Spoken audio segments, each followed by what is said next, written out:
Hi friends, welcome back to our channel. இன்னைக்கு நம்ம இந்த வீடியோல எதை பத்தி பார்க்க போறோம் அப்படின்னா டைரக்டா செகண்ட் இயர் வந்து பாலிடெக்னிக் படிக்கிறதுக்கு அப்ளிகேஷன் வந்து ஆன்லைன்ல ஓப்பன் ஆயிருக்குது. நீங்க இந்த வருஷம் வந்து அட்மிஷன் போட போறீங்க அப்படின்னா இந்த ஒரு மெத்தடை ட்ரை பண்ணி அட்மிஷன் வந்து போடுங்க. ஏற்கனவே அப்ளிகேஷன் டேட் வந்து ஓப்பன் ஆயிடுச்சு. அதாவது என்னைக்கு ரிசல்ட் +2 ரிசல்ட் ஓப்பன் ஆச்சு அந்த டேட்ல இருந்து மே 20ஆம் தேதி வரைக்கும் அப்ளிகேஷன் வந்து ஆன்லைன்ல அவைலபிளா இருக்கு அப்படிங்கிற மாதிரி அஃபீஷியலா வந்து நம்ம தமிழ்நாடு கவர்மெண்டோட பாலிடெக்னிக் காலேஜஸ் வந்து அட்மிஷன் வந்து அஃபீஷியலா நோட்டிஃபிகேஷன் வந்து ரிலீஸ் பண்ணியிருக்காங்க.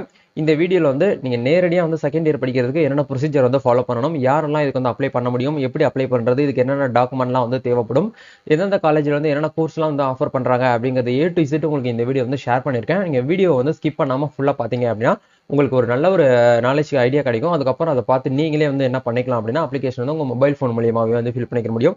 இது எப்படி பண்றது அப்படிங்கிறத பத்தி இந்த வீடியோ வந்து பார்ப்போம். வீடியோக்குள்ள போறதுக்கு முன்னாடி பார்த்தா நம்ம சேனலை நீங்க ஃபர்ஸ்ட் டைம் பாக்குறீங்க அப்படின்னா இந்த வீடியோக்கு கீழே இருக்கக்கூடிய ரெட் கலர் சப்ஸ்கிரைப் பட்டனையும் பக்கத்துல இருக்கக்கூடிய பெல் பட்டனை கிளிக் பண்ணி ஆல்ங்கிறத எனபிள் பண்ணிச்சுக்கோங்க நண்பா. நம்ம சேனல் வந்து போஸ்ட் பண்ணக்கூடிய ஒவ்வொரு லேட்டஸ்ட் இன்ஃபர்மேஷன் எல்லாமே உங்களுடைய மொபைல் நோட்டிஃபிகேஷன்ல வரும். ஈஸியா நீங்க மிஸ் பண்ணாம பார்த்து தெரிஞ்சுக்க முடியும். அதே மாதிரி இந்த அட்மிஷன் ரிலேட்டடான இந்த கவுன்சிலிங் இந்த ஸ்காலர்ஷிப் ரிலேட்டடான இருக்கக்கூடிய டவுட்ஸ் எல்லாம் நீங்க வந்து தெரிஞ்சுக்கணும்னு நினைச்சீங்கன்னா இதுக்காகவே நம்ம டெலிகிராம் குரூப் ஒன்று கிரியேட் பண்ணிருக்கோம். அந்த குரூப்ல ஜாயின் பண்ணாம இருந்தீங்கன்னா அதுக்கான லிங்க் எல்லாமே டிஸ்கிரிப்ஷன்ல கொடுத்துருக்கேன், போயிட்டு செக் பண்ணுங்க. இந்த குரூப்லயுமே உங்களுக்கு வந்து ஃபர்தரா கவர்மெண்ட் சைட்ல இருந்து வரக்கூடிய ஒவ்வொரு அப்டேட்ஸும், ஒவ்வொரு கொஸ்டின் பேங்க் ஆன்சர் கீ, எந்தெந்த காலேஜ்ல என்ன எக்ஸாம் வருது அப்படிங்கிற யூனிவர்சிட்டி சைட்ல இருந்து வரக்கூடிய அப்டேட்ஸ் எல்லாமே உங்களுக்கு இந்த ஒரே குரூப்ல நம்ம வந்து என்ன பண்ணுவோம் அப்படின்னா அப்டேட் பண்ணுவோம். ஈஸியா உங்களால வந்து மிஸ் பண்ணாம ஒவ்வொரு நியூஸை நீங்க வந்து தெரிஞ்சுக்க முடியும். சரி வாங்க இப்போ நம்ம டேரக்டா வீடியோக்குள்ள போகலாம். ஓகே, இந்த வெப்சைட் நான் லிங்க் டிஸ்கிரிப்ஷன்ல கொடுத்துறேன். நீங்க டேரக்டா வந்து செகண்ட் இயர்க்குள்ள வந்து என்ட்ரி ஆகணும் அப்படின்னா கண்டிப்பா நீங்க வந்து +2 வந்து கம்ப்ளீட் பண்ணிருக்கணும். அப்படி இல்ல அப்படின்னா நீங்க என்ன பண்ணிருக்கணும்னா 10th முடிச்சதுக்கு அப்புறம் ஒரு 2 இயர் ITI நீங்க வந்து கம்ப்ளீட் பண்ணிருந்தீங்க அப்படின்னா நீங்க வந்து டைரக்டா பாலிடெக்னிக் படிக்கிறதுக்கு செகண்ட் இயராவே அப்ளை பண்ணிக்க முடியும். சரிங்களா? இதுல முக்கியமான விஷயங்கள்லாம் வந்து கொடுத்துருக்காங்க. அஃபீஷியலா நோட்டிபிகேஷன் வந்து கொடுத்துருக்காங்க. இதுக்கான லிங்க் நான் டிஸ்கிரிப்ஷன்ல கொடுத்துறேன். இதை அப்ளை பண்றதுக்கு முன்னாடி இந்த விளம்பர அறிக்கை அப்படிங்கறத நீங்க படிச்சு பார்த்துட்டு அதுக்கப்புறம் வந்து அப்ளை பண்ணுங்க அப்படிங்கிற வந்து சொல்லியிருக்காங்க.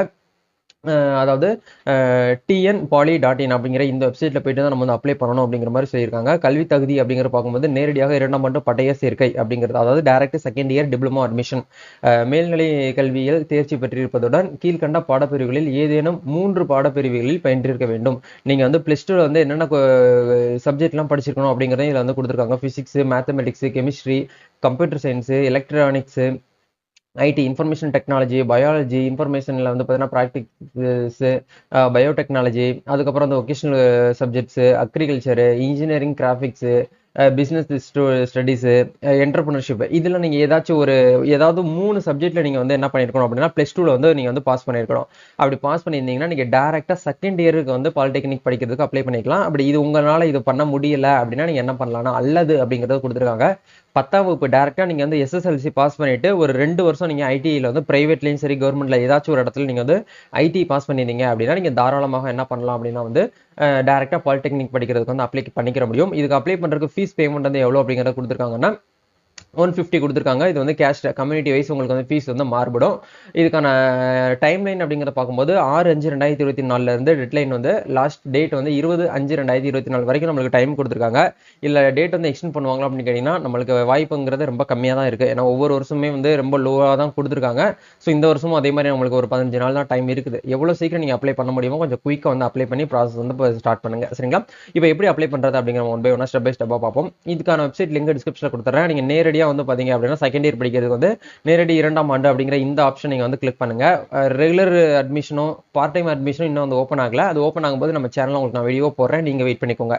இது வந்து டைரக்டா செகண்ட் இயர் படிக்கிறதுக்கு உண்டான மாணவர்கள் வந்து அப்ளை பண்ணிக்கலாம் அப்படிங்கறத வந்து கொடுத்துருக்காங்க. இதை கிளிக் பண்ணோம் அப்படின்னா யூசர் ஐடி பாஸ்வேர்டு வந்து உங்ககிட்ட ஏற்கனவே இருந்துச்சுன்னா லாகின் பண்ண சொல்லுது. இப்போ நம்ம புதுசா தான் அப்ளை பண்ண போறோம் அப்படிங்கறதுனால நியூ ரெஜிஸ்ட்ரேஷன் அப்படிங்கிற இந்த ஆப்ஷன் வந்து கிளிக் பண்ணுங்க.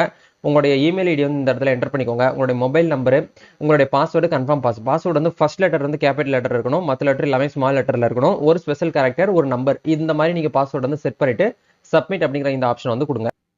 நீங்க கொடுத்த மொபைல் நம்பருக்கு ஓடிபி வரும். அந்த ஓடிபி என்ன பண்ணுங்க அப்படின்னா இந்த இடத்துல பார்த்து அப்படியே நீங்க வந்து என்டர் பண்ணிக்கோங்க. என்டர் பண்ணிட்டு கீழே வந்து கிரீன் கலர்ல சப்மிட் அப்படிங்கிற ஒரு ஆப்ஷன் கொடுத்துருக்காங்க பாருங்க. இதை கிளிக் பண்ணி என்ன பண்ணுங்க அப்படின்னா சப்மிட் பண்ணிக்கோங்க. சப்மிட் பண்ணீங்கன்னா உங்களோட யூசர் நேம் பாஸ்வேர்ட் வந்து ஆட்டோமேட்டிக்கா இந்த இடத்துல வந்து சேவ் ஆயிரும். நீங்க சிஸ்டத்துல பண்ணீங்கன்னா சேவ் ஆயிரும். நீங்க என்ன பண்ணலாம்னா டைரக்டா இமெயில் ஐடி பாஸ்வேர்ட் போட்டு இந்த இடத்துல சப்மிட் கொடுங்க. கொடுத்தீங்கன்னா உங்களுடைய டாஷ்போர்ட் வந்து ஓப்பன் ஆயிரும். இந்த இடத்துல வந்து நேரடி 2ஆம் ஆண்டு அப்படிங்கிற இந்த அப்ளை அப்படிங்கிற இந்த பட்டன் வந்து கிளிக் பண்ணுங்க. அப்படி கிளிக் பண்ணீங்கன்னா பேசிக்காக வந்து உங்களுடைய பர்சனல் டீடைல்ஸ் வந்து கேட்கும். அதாவது தனிப்பட்ட தகவல்கள் அப்படிங்கிறதுல இது எல்லாமே நீங்கள் வந்து ஃபில் பண்ணி தான் ஆகணும். எந்தெந்த இடத்துலனா ஸ்டார் சிம்பிள் போட்டிருக்காங்களோ அது எல்லாமே கண்டிப்பாக நீங்கள் என்ன பண்ணணும் அப்படின்னா ஃபில் பண்ணுங்க. இதை நான் இப்போ உங்களுக்கு தெளிவாக ஒன் பை ஒன்னாக சொல்கிறேன், நல்லா கவனிக்கணும். விண்ணப்பதாரருடைய பெயர் அப்படிங்கிற இடத்துல உங்களுடைய 10th மார்க் ஷீட்டில் வந்து உங்களுடைய நேம் வந்து எப்படி இருக்கோ அதே போல் இந்த இடத்துல என்ன பண்ணுங்க அப்படின்னா வந்து என்டர் பண்ணுங்க. அதே மாதிரி உங்களுடைய ஃபாதர் நேம் அப்படின்னா கார்டியன் நேம் வந்து கொடுங்க. மதர் நேம் வந்து கம்பல்சரியாக கொடுக்க தேவையில்லை. அதே மாதிரி உங்களோட மதர் டங் வந்து தமிழ் அப்படிங்கிறத வந்து கொடுங்க. அதே மாதிரி உங்களுடைய பேரண்ட் ஆக்குபேஷன் என்ன அப்படிங்கிறது வந்து கேட்குறாங்க.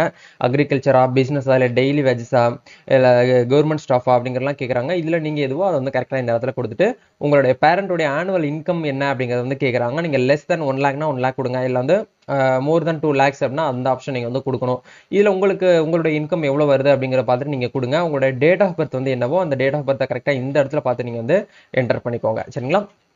டேட் ஆஃப் பர்த் உங்களுக்கு டேட் வந்து இயர் வந்து மேலே போயிட்டே இருக்கும். அதை நீங்கள் ஸ்க்ரோல் அப் பண்ணீங்கன்னா உங்களுக்கு வந்து கரெக்டாக வரும். இந்த இடத்துல நீங்கள் அதுக்கு ஏற்ற மாதிரி பார்த்து என்ன பண்ணலாம் அப்படின்னா இந்த இடத்துல போட்டிங்கன்னா உங்களோட ஏஜ் என்ன அப்படிங்கிறது ஆட்டோமேட்டிக்காக இந்த இடத்துல ஷோ ஆயிரும். சரிங்களா? அதுக்கப்புறம் உங்களுடைய ஜெண்டர் மேலா ஃபீமேலான்னு சொல்லிட்டு கேட்டிருக்காங்க, அதை கொடுங்க. உங்களுடைய குடியுரிமை வந்து இந்தியன் அப்படிங்கிறத கொடுங்க. உங்களுடைய நேட்டிவிட்டி வந்து பூர்வீகம் அப்படிங்கிறது தமிழ்நாடுனா தமிழ்நாடு கொடுங்க. நீங்கள் அதர் ஸ்டேட்டில் இருக்கீங்க அப்படின்னா அதர் ஸ்டேட் அப்படிங்கிறத கொடுத்துக்கலாம். உங்களுடைய நேட்டிவ் குடியுரிமை பூர்வீகம் அப்படிங்கிறது வந்து நீங்கள் வந்து கார்பரேஷனுக்கு உட்பட்டு இருக்கீங்களா, இல்லை முனிசிபாலிட்டியா, டவுன் பஞ்சாயத்தா, பஞ்சாயத்து யூனியனா, வில்லேஜ் பஞ்சாயத்தான்னு சொல்லிட்டு கேட்குறாங்க.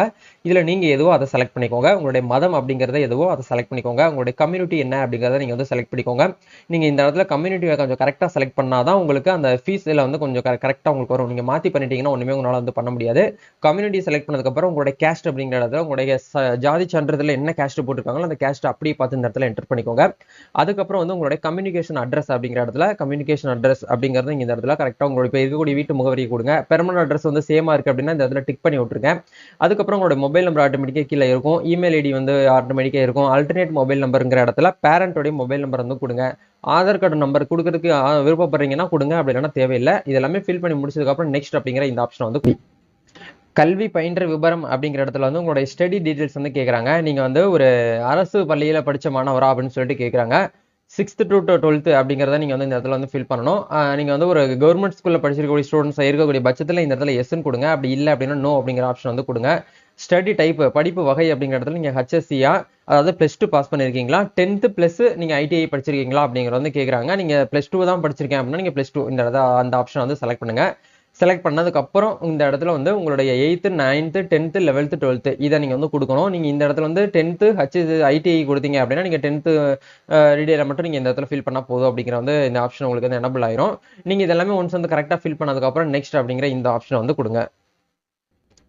நெக்ஸ்ட் வந்து அகாடமிக் டீடைல்ஸ் வந்து கேட்குறாங்க பாருங்க. டைப் அட்மிஷன் டைப் அப்படிங்கிறது நமக்கு டேரெக்டாக வந்து செகண்ட் இயர் வந்துருச்சு. அதுக்கப்புறம் வந்து மீடியம் ஆஃப் இன்ஸ்டியூஷன் பயின்ற மொழி அப்படிங்கிறது வந்து நீங்கள் தமிழா இங்கிலீஷில் வந்து நீங்கள் படிச்சிங்களா அப்படிங்கிறத கேட்குறாங்க. தமிழ்னா தமிழ் கொடுங்க, இங்கிலீஷ்னா இங்கிலீஷ் அப்படிங்கிற செலக்ட் பண்ணிக்கோங்க. நெக்ஸ்ட் வந்து உங்களுடைய சிவில் ஸ்கூல் உங்களுடைய பயின்ற இடம் அப்படிங்கிறத வந்து கேட்குறாங்க. உங்களுடைய ஸ்கூல் நீங்கள் +2 படிச்சிங்க இல்லையா, அந்த ஸ்கூல் வந்து எந்த லொக்கேஷனுக்குள்ளே அமைஞ்சிருக்கு அப்படிங்கிறத வந்து கேட்குறாங்க. கார்பரேஷன் கொடுங்க, முனிசிபாலிட்டினா முனிசிபாலிட்டி அப்படிங்கிறத செலக்ட் பண்ணிக்கோங்க. நீங்கள் எந்த இயரில் வந்து பாஸ் பண்ணி வெளியில் வந்தீங்க அப்படிங்கிறத வந்து கேட்குறாங்க. நீங்கள் மார்ச் 2024 இந்த வருஷம் தான் முடிச்சிங்க அப்படின்னா இந்த வருஷத்தை நீங்கள் வந்து என்ன பண்ணலாம் அப்படின்னா வந்து செலக்ட் பண்ணிக்கலாம். அதுக்கப்புறம் வந்து உங்களுடைய ரெஜிஸ்ட்ரேஷன் நம்பர் உங்களுடைய 12th நீங்கள் ரெஜிஸ்ட்ரேஷன் பண்ணிருக்கக்கூடிய அந்த நம்பர் வந்து கேட்குறாங்க. அப்படி இல்லைன்னா ITI நம்பர் வந்து கேட்குறாங்க. போர்ட் ஆஃப் எக்ஸாமினேஷன் அப்படிங்கிற இடத்துல வந்து இந்த இடத்துல NCVA VT அப்படிங்கிறத நீங்கள் இருந்துச்சுன்னா அதை செலக்ட் பண்ணுங்க. அதர் அப்படிங்கிற இந்த இடத்துல வந்து செலக்ட் பண்ணிக்கோங்க. நெக்ஸ்ட் வந்து உங்களுடைய 12th மார்க் வந்து கேட்குறாங்க. தமிழில் எவ்வளோ மார்க் எடுத்திருக்கீங்க அப்படிங்கிறத கேட்குறாங்க. இங்கிலீஷில் எவ்வளோ மார்க் எடுத்திருக்கீங்க, அதே மாதிரி சப்ஜெக்ட் நீங்கள் ஃபர்ஸ்ட் குரூப்னா அதுக்கேற்ற மாதிரி பிசிக்ஸ் கெமிஸ்ட்ரி மேக்ஸ் கம்ப்யூட்டர் சயின்ஸ்னு வரும். செகண்ட் குரூப்னா அதுக்கேற்ற மாதிரி வரும். தேர்ட் குரூப்னா இது எக்கனாமிக்ஸு, காமர்ஸ், அக்கௌண்டன்சி இதெல்லாம் வரும். அதுக்கேற்ற மாதிரி உங்களோட இதை நீங்கள் என்ன பண்ணுங்க அப்படின்னா மதிப்பெண் வந்து 1 by 1 கரெக்டாக இந்த இடத்துல என்டர் பண்ணிக்கோங்க.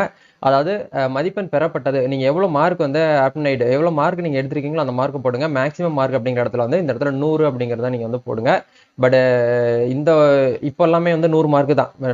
நாங்கள்லாம் 19 கிட்ஸ் படிக்கும் போதெல்லாம் வந்து 200 மார்க்குக்கு எக்ஸாம் எழுதுவோம். பட் இப்போலாம் வந்து 100 தான். சரிங்களா?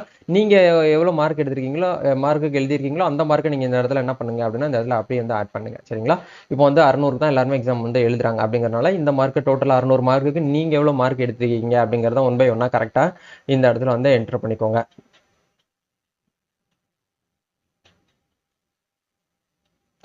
இப்போ நம்ம எல்லாமே வந்து ஆட் பண்ணிட்டோம். டோட்டலாக வந்து 440 மார்க் இந்த இடத்துல வந்து டோட்டலாக வந்து காட்டுது. நீங்கள் ஒன்ஸ் இந்த மார்க் கரெக்டாக தான் ஃபில் பண்ணியிருக்கீங்களா அப்படிங்கிற ஒரு கிராஸ் செக் பண்ணிவிட்டு நெக்ஸ்ட் அப்படிங்கிற இந்த ஆப்ஷன் வந்து கொடுங்க. கொடுத்தீங்க அப்படின்னா இந்த இடத்துல காலேஜ் செலெக்ஷன் கல்லூரி தேர்ந்தெடுத்தல் அப்படிங்கிற இடத்துல ஹாஸ்டல் ஸ்பெஷாலிட்டி உங்களுக்கு வந்து தேவைப்படுதான்னு கேட்குறாங்க. உங்கள் மாவட்டத்தில் வந்து பாலிடெக்னிக் காலேஜ் இருக்கா இல்லையாங்கிறத எப்படி ப்ரோ நான் கண்டுபிடிக்கிறது அப்படின்னு கேட்டிங்கன்னா அதுக்காக ஒரு ஆப்ஷன்ஸ் வந்து அவங்க வெப்சைட்லேயே வந்து கொடுத்துருக்காங்க பாருங்க. கவர்மெண்ட் இன்ஸ்ட்ரக்ஷன் சொல்லிட்டு உங்களுக்கு இந்த இடத்துல இருக்குது. சென்னையில் வந்து கோடு நம்பர் கொடுத்துருக்காங்க. Polytechnic college central polytechnic college வந்து இந்த இடத்துல அவைலபிளாக இருக்குது. என்ன கோர்ஸ் வந்து கொடுக்குறாங்க அப்படின்னா சிவில் இன்ஜினியரிங்கிற கோர்ஸ் கொடுக்குறாங்க. அதே மாதிரி சென்ட்ரல் பாலிடெக்னிக் காலேஜ் வந்து மெக்கானிக்கல் இன்ஜினியரிங் இருக்குது. சென்னையிலேயே கிட்டத்தட்ட ஏகப்பட்ட காலேஜஸ் வந்து பாலிடெக்னிக் காலேஜ் அவைலபிளாக இருக்குது. அதே மாதிரி வேலூரில் இருக்குது, கிருஷ்ணகிரி, கோயம்புத்தூர், நீலகிரிஸ், புதுக்கோட்டை, திருச்சி, மதுரை, தூத்துக்குடி, சிவகங்கைன்னு சொல்லிட்டு உங்களுக்கு ஏகப்பட்ட டிஸ்ட்ரிக்ட்ல வந்து என்ன ஆகுது அப்படின்னா பாலிடெக்னிக் காலேஜஸ் வந்து அவைலபிளா இருக்கு. உங்க மாவட்டத்தில் இருக்கா இல்லையா அப்படிங்கிறத நீங்க இந்த இடத்துல செக் பண்ணி பார்த்துட்டு உங்களுக்கு ஹாஸ்டல்ஸ் வந்து தேவைப்படுதா இல்லையா அப்படிங்கிறத நீங்க இந்த இடத்துல வெரிஃபை பண்ணிக்கோங்க. சொந்த மாவட்டத்தில் இருக்குன்னா நீங்க போயிட்டு வர்றீங்க அப்படின்னா உங்களுக்கு ஓகே. அப்படி இல்லைன்னா நீங்க இந்த இடத்துல எஸ்ன்னு கொடுங்க. ஹாஸ்டல்ஸ் தேவைப்படுது அப்படின்னா எந்த மாவட்டத்தில் என்ன தேவைப்படுது அப்படிங்கிறத இந்த இடத்துல செலக்ட் பண்ண சொல்லுவாங்க. இல்லை அப்படின்னா எனக்கு தேவையில்லைன்னா நோ அப்படிங்கிறத கொடுத்துருங்க. உமன்ஸ் ஒன்லி அப்படின்னா நீங்க வந்து பெண்கள் மட்டும்னா பெண்கள் மட்டும் அப்படிங்கிறத இந்த இடத்துல செலக்ட் பண்ணிக்கோங்க. சரிங்களா? இப்போ இந்த இடத்துல சூஸ் டிஸ்ட்ரிக்ட் மாவட்டத்தை தேர்வு செய்க அப்படிங்கிற இடத்துல உங்க காலேஜஸோடைய மாவட்டத்தை வந்து நீங்க வந்து உங்க மாவட்டத்தை செலக்ட் பண்ணக்கூடாது. உங்களுக்கு எந்த காலேஜ் வந்து உங்களுக்கு வந்து கன்வீனியன்டா இருக்கோ அந்த காலேஜ் நீங்க என்ன பண்ணலாம் அப்படின்னா செலக்ட் பண்ணிக்கலாம். சரிங்களா? இப்போ நான் எக்ஸாம்பிளுக்கு வந்து மதுரை அப்படிங்கிறத செலக்ட் பண்றேன். மதுரையில கல்லூரியை தேர்ந்தெடுக்கும். மதுரையில எந்த காலேஜ் அப்படிங்கிற நீங்க செலக்ட் பண்ணுங்க. Government polytechnic college Usilampatti, government polytechnic college வந்து பார்த்தீங்கன்னா மேலூர், மதுரை, உமன்ஸ் காலேஜும் இந்த இடத்துல வந்து அவைலபிளா இருக்கு. அதை நீங்க செலக்ட் பண்றதுனால உங்களுக்கு எது ஓகேவா இருக்கோ அதை நீங்க என்ன பண்ணலாம் அப்படின்னா செலக்ட் பண்ணலாம். நீங்க ஒன் பை ஒன்னா அடிஷனல் ஒரு காலேஜ் நீங்க ஆட் பண்ணணும்னு நினைச்சீங்கன்னா கூட நீங்க என்ன பண்ணலாம் அப்படின்னா இந்த இடத்துல நீங்க வந்து ஆட் பண்ணிடலாம். இப்போ நம்ம வந்து ஒரு காலேஜஸ் வந்து ஆட் பண்ணிட்டோம். இப்போ இந்த இடத்துல வந்து நெக்ஸ்ட் அப்படிங்கிற இந்த ஆப்ஷன் வந்து கொடுங்க. இதுல என்ன கொடுத்துருக்காங்க அப்படின்னா நீங்கள் ஒன்றிற்கு மேற்பட்ட கல்லூரியை தேர்வு செய்துள்ளீர்கள். ஆகையால் தேர்வு செய்யப்பட்ட ஒவ்வொரு கல்லூரிக்கும் 150 ரூபாய் கட்டணமாக செலுத்த வேண்டும். ஒரு காலேஜுக்கு நீங்க என்ன பண்ணிருக்கீங்க அப்படின்னா செலக்ட் பண்ணிருக்கீங்க அப்படின்னா 150 ரூபாய். நீங்க 2 காலேஜுக்கு செலக்ட் பண்றீங்கன்னா 300 ரூபாய் அப்படின்னு சொல்லிட்டு ஒவ்வொரு காலேஜுக்கும் 150 ரூபாய் நீங்க வந்து ஆன்லைன்ல வந்து ஃபீஸ் பேமெண்ட் வந்து பண்ற மாதிரி இருக்கும் அப்படிங்கிற வந்து சொல்றாங்க. சரிங்களா? இப்போ இது எல்லாமே கொடுத்ததுக்கு அப்புறம் ஒன்ஸ் வந்து கிராஸ் செக் பண்ணுங்க. ப்ரிவியூ இன்ஃபர்மேஷன் அப்படிங்கிற இடத்துல வந்து உங்களுடைய பர்சனல் டீடைல்ஸ், உங்களோட ஸ்டடி டீடைல்ஸ், உங்களோட அகாடமிக் டீடைல்ஸ், உங்களுடைய காலேஜ் டீடைல்ஸ் இதெல்லாமே கொடுத்ததுக்கு அப்புறம் நெக்ஸ்ட் அப்படிங்கிற இந்த ஆப்ஷன் வந்து கொடுங்க. டாக்குமெண்ட் அப்லோட் அப்படிங்கிற இடத்துல வந்து உங்களுடைய மார்க் ஷீட், உங்களுடைய தற்காலிக மதிப்பெண் சான்றிதழ். ஏன்னா இன்னையில இருந்து என்ன பண்றாங்க அப்படின்னா ஆன்லைன்லேயே நீங்க வந்து வெப்சைட்ல இருந்து டவுன்லோட் பண்ணிக்கலாம். இன்னையில இருந்து நீங்க படிச்ச ஸ்கூலுடைய ஹெட் மாஸ்டரை கான்டாக்ட் பண்ணீங்கன்னா உங்களுக்கு அந்த ப்ரொஃபஷனல் மார்க் ஷீட் அப்படிங்கிறத உங்களுக்கு ப்ரொவைட் பண்ணிடுறாங்க. அதை நீங்க என்ன பண்ணுங்க அப்படின்னா ஸ்கேன்டு காப்பி எடுத்து 1 MB ஜேபிஜி ஃபார்மேட்டாகவோ இல்லை பிடிஎஃப் ஃபார்மேட்டாகவோ இந்த இடத்துல அப்லோட் பண்ணி விட்டுருங்க. கம்யூனிட்டி சர்டிஃபிகேட் வந்து உங்களுடைய ஃபோட்டோ இருக்கிற மாதிரி லேட்டஸ்ட் டிஜிட்டல் மாடல் இருக்கக்கூடிய கம்யூனிட்டி சர்டிஃபிகேட் இந்த இடத்துல ஆட் பண்ணிக்கோங்க. அதே மாதிரி உங்களுடைய ஃபோட்டோ இந்த இடத்துல வந்து ஆட் பண்ணிக்கோங்க. இது எல்லாமே கொடுத்ததுக்கு அப்புறம் இந்த இடத்துல ஐ அக்ரி அபோவ் இன்ஃபர்மேஷன் அப்படிங்கிற இந்த இடத்துல ட்ரூ அப்படிங்கிறத கொடுத்துட்டு நீங்க என்ன பண்ணுங்க அப்படின்னா ஃபீஸ் பேமெண்ட் வந்து நீங்க வந்து பே வந்து பண்ற மாதிரி இருக்கும். சரிங்களா? 150 ரூபாய் நீங்க ஃபீஸ் வந்து பேமெண்ட் பண்ணதுக்கப்புறம் உங்களுக்கு உங்களோட அப்ளிகேஷன் வந்து பிடிஎஃப் நீங்க டவுன்லோட் பண்ணி வச்சுக்கலாம். அந்த அப்ளிகேஷன் நீங்க என்ன பண்ணுங்க அப்படின்னா சேவ் பண்ணி பிரிண்ட் அவுட் போட்டு வச்சுக்கோங்க. நீங்க ஒரு காலேஜுக்கு வந்து அப்ளை பண்ணியிருக்கீங்க அப்படின்னா அந்த ஒரு அப்ளிகேஷன் வித் உங்களுடைய மார்க் ஷீட், உங்களோட ஜெராக்ஸ் காப்பி எல்லாமே நீங்க ரெடி பண்ணி வச்சுக்கோங்க. எப்போ உங்களுக்கு வந்து கவுன்சிலிங் கூப்பிடுறாங்களோ அப்போ போயிட்டு நீங்க என்ன பண்ணலாம் அப்படின்னா அட்மிஷன் வந்து போட்டுக்கலாம். சப்போஸ் நீங்க 2-3 காலேஜுக்கு வந்து அப்ளை பண்றீங்க அப்படின்னா 2-3 அப்ளிகேஷன் நீங்க வந்து என்ன பண்ணுவோம் அப்படின்னா பிரிண்ட் அவுட் எடுத்து வச்சுக்கோங்க. அந்த நேரத்தில் நீங்க போயிட்டு வந்து அலைய முடியாது. இப்பவே ரெடி பண்ணி வச்சுக்கிறது நல்லது. இந்த வீடியோல உங்களுக்கு ஏதாவது வந்து அப்ளிகேஷன் ஃபில்அப் பண்றதுல டவுட்ஸ் இருக்கு அப்படின்னா கமெண்ட் பண்ணுங்க. இல்லை எனக்கு வந்து அப்ளை பண்ணி கொடுங்க ப்ரோ அப்படின்னு நினைச்சீங்கனாலும் நம்ம வந்து என்ன பண்றோம் அப்படின்னா நிறைய ஸ்டூடெண்ட்ஸ் வந்து அப்ளை பண்ணி கொடுத்துட்டு இருக்கோம். நீங்க டாக்குமெண்ட்ஸ் எல்லாமே எனக்கு வந்து வாட்ஸ்அப் பண்ணீங்கன்னா எல்லாமே உங்களுக்கு வந்து சரியான ஒரு ப்ரொசீஜர் ரைஸ் பண்ணி அப்ளை பண்ணிட்டு உங்களுக்கு அந்த அப்ளிகேஷன் ஃபார்ம் எல்லாமே அமௌண்ட்லாம் பே பண்ணதுக்கு அப்புறம் அப்ளிகேஷன் ஃபார்ம் அப்படியே உங்களுக்கு ரிட்டனா வாட்ஸ்அப்லேயே வந்து ஷேர் பண்ணுவோம். இதுக்கு நீங்க கான்டாக்ட் பண்ணணும்னா நம்ம இன்ஸ்டாகிராம் பேஜில் வந்து கான்டாக்ட் பண்ணுங்க. கண்டிப்பா நான் உங்களுக்கு வந்து ரிப்ளை பண்றேன். நம்ம நெக்ஸ்ட் ஒரு வீடியோல மீட் பண்ணுவோம். Thank you. All the best. God bless you.